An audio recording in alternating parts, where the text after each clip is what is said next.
Hello, my name is Lee Presser. This is my show. I speak frequently to very interesting people. Some of these conversations are so exciting, so intellectually stimulating, I thought others might like to listen in. This is the reason we started recording Conversation with Lee Presser. Welcome to Conversation with Lee Presser. Deanne Holshouser has been the Librarian-Director of the Edwardsville Public Library since 1996. Before that, she had been the Assistant Director since 1980. During her 33 years of service in Edwardsville, Director Holshouser has seen dramatic changes in library technology. Many of these things young people take for granted today did not exist in 1980. The internet, personal computers, fax machines, cell phones have changed how we get information. Libraries and librarians have had to change to keep up with emerging technologies. Director Holshouser will retire on April 30th, 2013. Today she is here to discuss the changes she has witnessed. Deanne Holshouser, welcome to Conversation. It's so great to be here. Thank you. 33 years, huh? I know. You just... And then you did 4 years before that yes. in Granite, Granite City?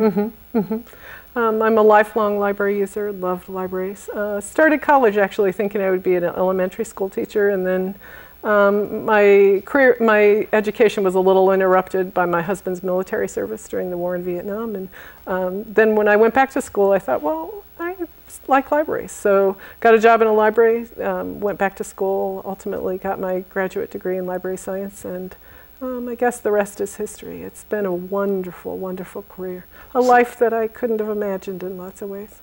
Isn't that the way of life? Yeah, yeah. But you were in Granite City working, and then Susan Luco, who was the Librarian-Director in Edwardsville at that time, she came to you and wanted to hire you? Well, she was teaching a class at Lewis and Clark Community College in library technology, and I took that reference class from her, and I think we immediately clicked. I really, really admired her. She was so knowledgeable and just had such a passion for public library service, and I learned so much. And kind of out of the blue, one day she called me at work in Granite City and said, you know, we have an opening here in Edwardsville, and I'm wondering if you're interested. She said, the catch is, we're interviewing tonight. And I said, you know, I'll be there. So I went that night. I'd never been in the Edwardsville Public Library. And the interview obviously went well. And I said, oh, yes, I want this job. But so, not immediately, right? Well, I said yes to the job right away. And then in Granite City, I was the acting children's librarian. They were already one person short. So and we were planning the summer reading program. And I didn't want to leave those kids without a summer reading program. Things were a little bit, you know, they needed to hire 2 people instead of 1 then suddenly. So with the permission of the board in Edwardsville, they hired me in May, but I didn't start until early August, which worked out great. And this is 1980 we're talking about. A long time ago in lots of ways. Yeah. Well, we're still showing 16mm films in children's programs, so not something you can imagine today. Yeah. No. As a matter of fact, you know, there are young people today who can't understand that there was a time before personal computers. We didn't have a computer in the library when I started, and you know, if you were alive in 1980, you understand that that didn't happen. Sometime in the 80s. There weren't personal. I mean, I think IBM had some. But not really, I mean, it was left to Apple, I guess. Yeah, small organizations like the Edwardsville Public Library wouldn't have one. We started out with an Apple, and a high school student who was just brilliant at computing showed us how to work it. And we had it available for the public part of the time, and then the staff used it for a part of the time. And our staff was just joking yesterday, those of us who have been there long enough, you know, that we said to him, now go slow, because we don't understand any of this, you know, how to turn it on, how to, you know, those little hard disks that you put in and saved things. Yeah, it was a huge revolution. So cool that you could actually type a letter Right. And not have to use whiteout. Oh, right. You know, you could go back. Exactly. Which, you know, young people are like, what? What? Yeah. What do you mean? Yeah. What? And in the library world, there was something called a Gaylord machine that you stamped the due date on these cards, and you stamped the book card so you knew who had that, and it made a lot of noise, and it would go ka-chunk, ka-chunk, ka-chunk, and it made all this noise in this beautiful library. And now it's much quieter because we don't have that. We have to describe what that looks like to younger people. I'm not sure there are any Gaylord machines out there that we can show them. They're in a museum somewhere. Exactly. So let's see, the Edwardsville Library, when you came there in 1980, was a much smaller place too, wasn't it? About half the Well, first square describe feet. where is the Edwardsville Library for people who don't know? It's at 112 South Kansas, so it is in a city park. It is one of the oldest public libraries in Illinois, actually. It was started in 1819 by a group of women. During the early 1800s, it was very fashionable for particularly women to have a subscription library. The women in Edwardsville contributed a dime a month, and there would be a treasurer, and that treasurer would put all those dimes together and buy books. And that small collection of books moved from people's homes. My understanding is that they were lined up in the back of a pew of a church on Main Street for a while. They moved to the back rows of a general store on Main Street. So they moved, that little collection moved around a lot. Mm-hmm. So those ladies could have access to it. At one point in the 1800s, I think it kind of died off a little bit, but then was resurrected, and there was a movement to have a public library. So beginning of 1900s, Andrew Carnegie is very, very, very wealthy, and his goal is to give all his money away before he dies. And he is a library user and believes that the public library can make a difference in everyone's life. It can raise people up. From being very poor, which he once was in Scotland, to give them all kinds of knowledge and the ability to make money like he did. So he starts giving money away to cities throughout the country. And Mr. Beschenstein, who was the editor of the Intelligencer at the time, wrote a letter to Carnegie, and actually we have a copy of the letter at the library. Really? And, yeah, and he Please. said, and he said, Edwardsville wants a library, and Carnegie had a couple stipulations. One was that you had to have a place to build it. The city had to give land to build this library, and that you promised to fund it forever. Mm-hmm. So Edwardsville said, yes, we will do that. And the park that the library sits on was already a city park at that time.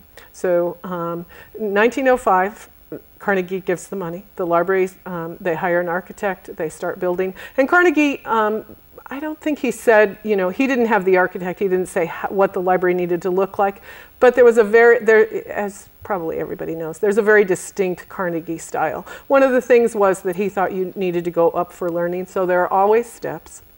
He liked having stone or brick buildings because that seems solid and forever.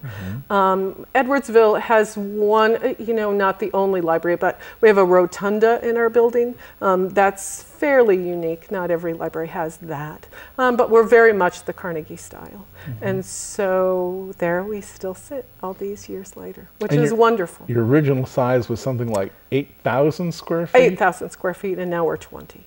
We had a big renovation and talk addition. about that. Well, first, what made you decide that you we ran out of room. As Edwardsville was growing, there were, if you bought a new book or anything, you had to take one off the shelf and get rid of it. There was absolutely no more room to put anything new. So we had to do something. And luckily, again, 80 some years later, after the city said, yes, they'll support a public library, we went to the voters and said, can we sell bonds and double the size of our building? And people supported it.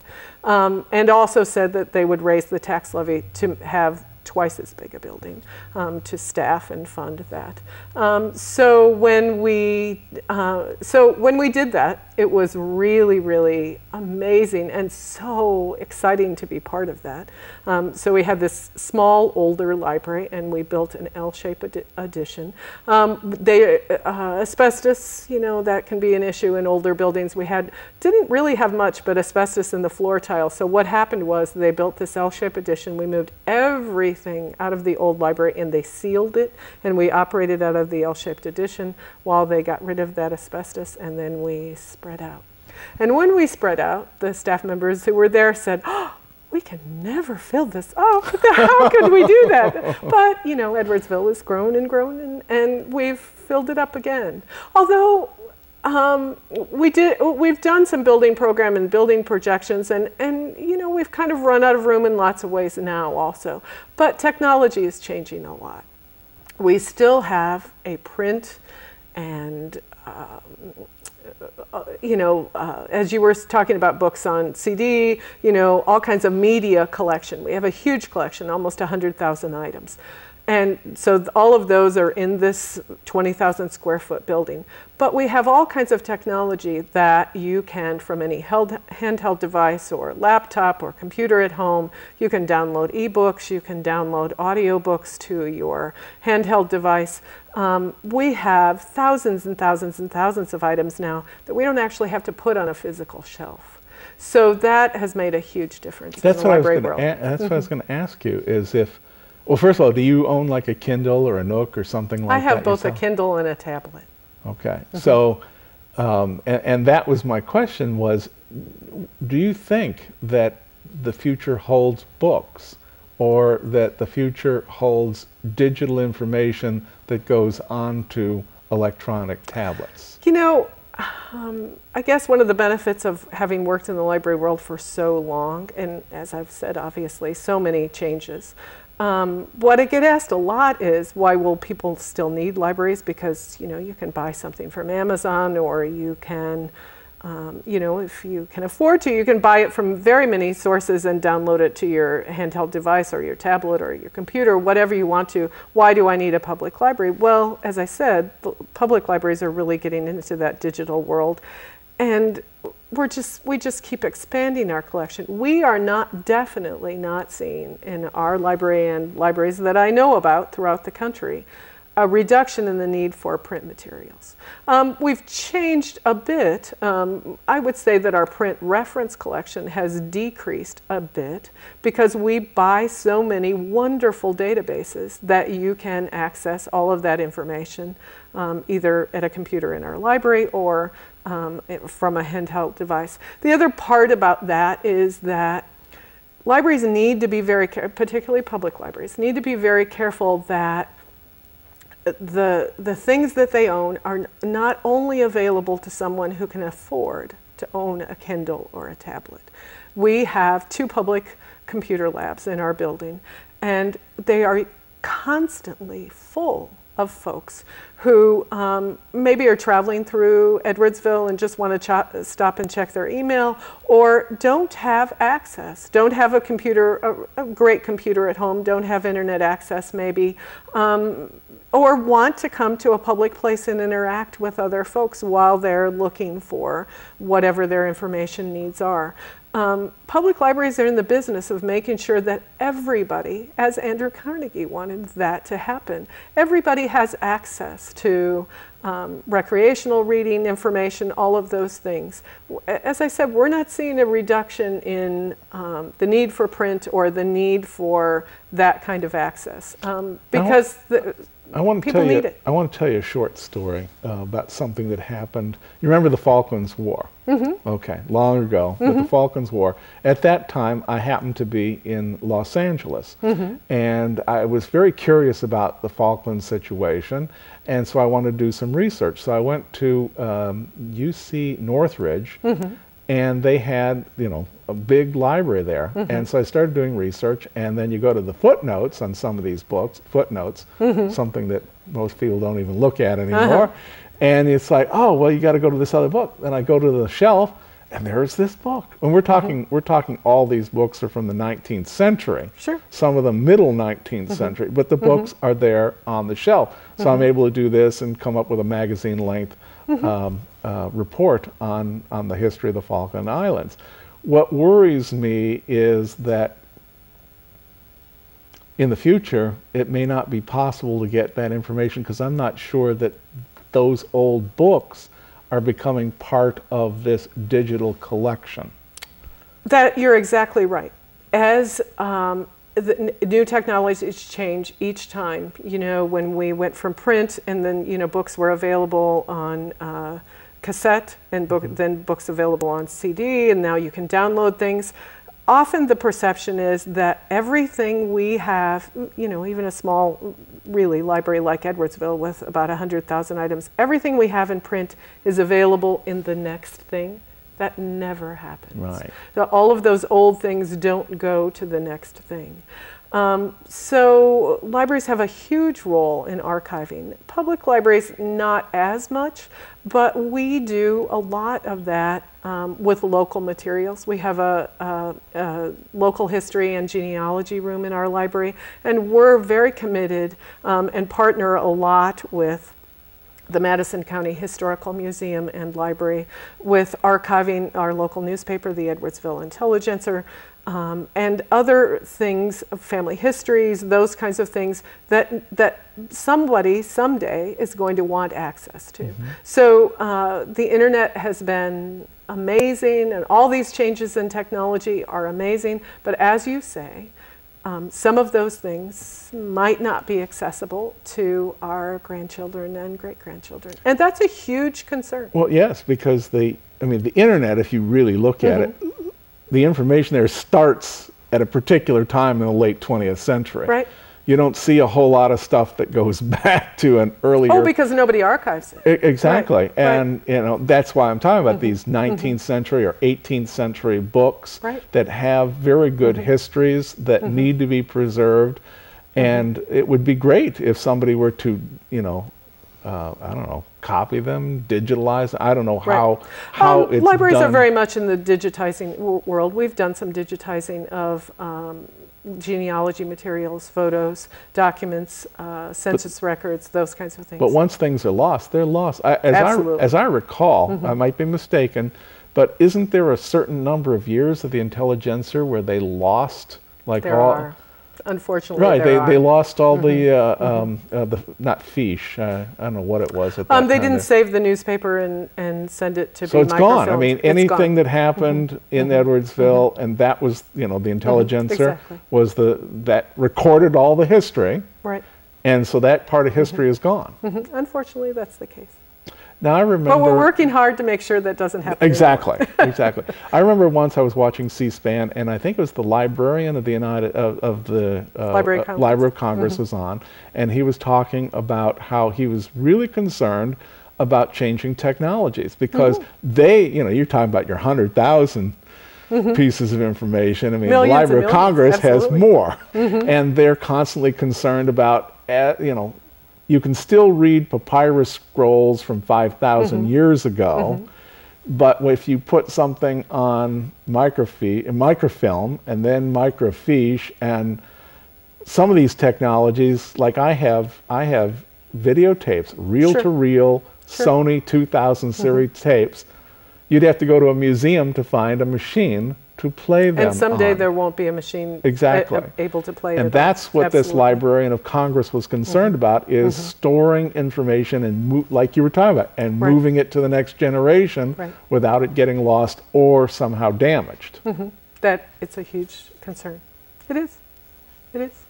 But, and what are the librarians of today saying about that? Oh, it's a big concern, and it's talked about a lot. But, you know, since we're not in the business of designing or keeping those machines going in lots of ways, I don't know how much we're winning on that. But we advocate for preservation and making sure that all the information that we have available, at least the information we have available to us now, is available for the next generation and on.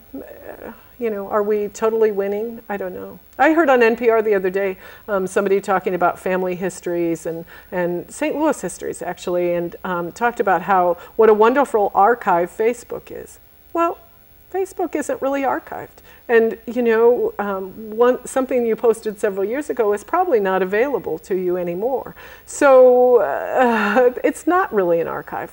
Those kinds of things are not archived and won't be available. Well, it's the same with photographs. You know, we can still see photographs from the Civil War period. Now that everything is digitalized, the moment that your hard drive goes down, boom. Right. Unless you have a backup, those photos are gone forever. Right. Whereas, pictures in a box somewhere live on. Now, before if we did a good job of making sure that people know who they are. Oh, yes, you got to write on the back. Otherwise, it's like, oh, look at that. Look at how they dressed. Yeah. Of course, a lot of theater people and movie people, at least, well, there's the costuming of the period. Yeah, exactly.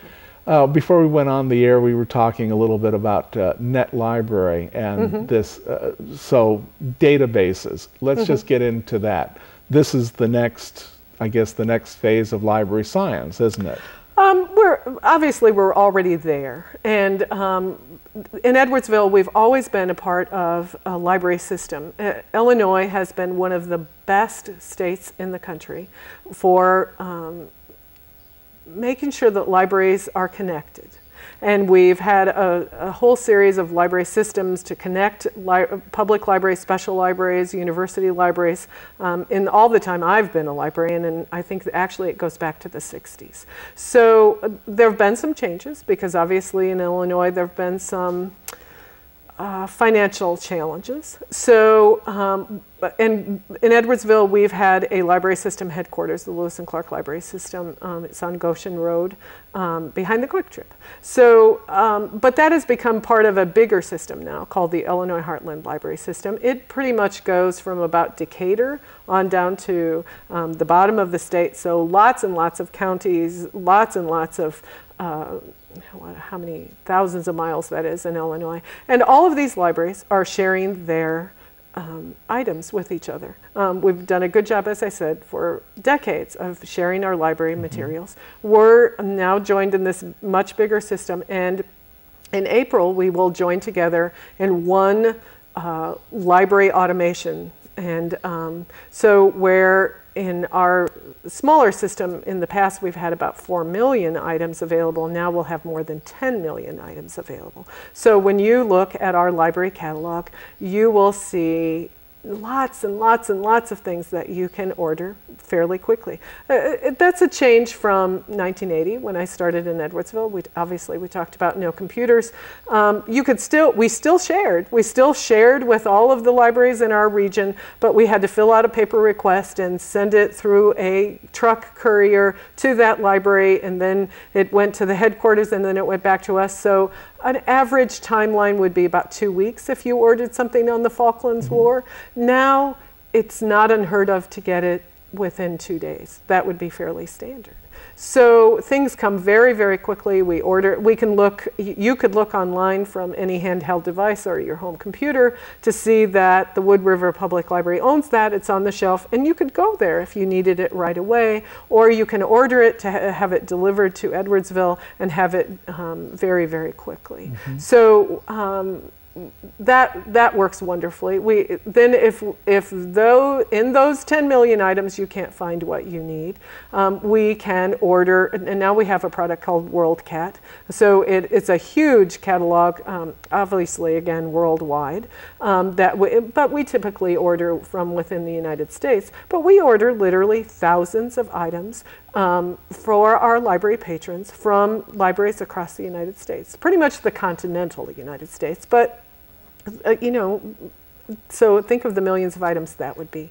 And we also loan out our items. So we have some unique things that somebody in California might want, or Tennessee, or wherever. So that's a wonderful resource for folks who really need something, a particular something that they're doing research, or they just have a favorite author, and it's that author wrote a long time ago, and Edwardsville doesn't happen to have it, but somebody else does.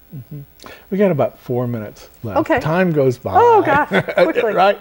Yes, it does, really quick. Sort of like my 33 years at Edwards. Yeah.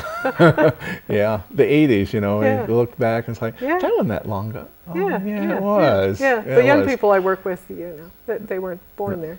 Right. Right. It's like nowadays see young people that were born in '88 in their executive positions. Oh, absolutely. Yeah. What? Yeah, that's wonderful. So, funding funding for for libraries. Let's just briefly cover that. I mean, people just take libraries like, oh yeah, the library's there, but it isn't really there. It is actually bought and paid for. By our taxpayers. Right. So talk a little bit about that process. We're in Edwardsville, we're a city library, and we are funded by the taxpayers within the city limits of Edwardsville. About 94–95% of our entire budget comes from property taxes in Edwardsville. In Illinois, that's basically how libraries are funded. So when you pay your property tax bill, there's a line that says the Edwardsville Public Library, and that's how we're basically funded. Everything else is, you know, some library fines, some books that are lost, that, you know, photocopies, the fax machine, those kinds of things. But obviously they're fairly incidental. We are dependent on taxpayers. Goes back again to the early 1900s when Carnegie said, will you fund this library and keep it going? Our taxpayers said yes at the time. And again, late 80s when we asked them to add on to the building, they said yes again.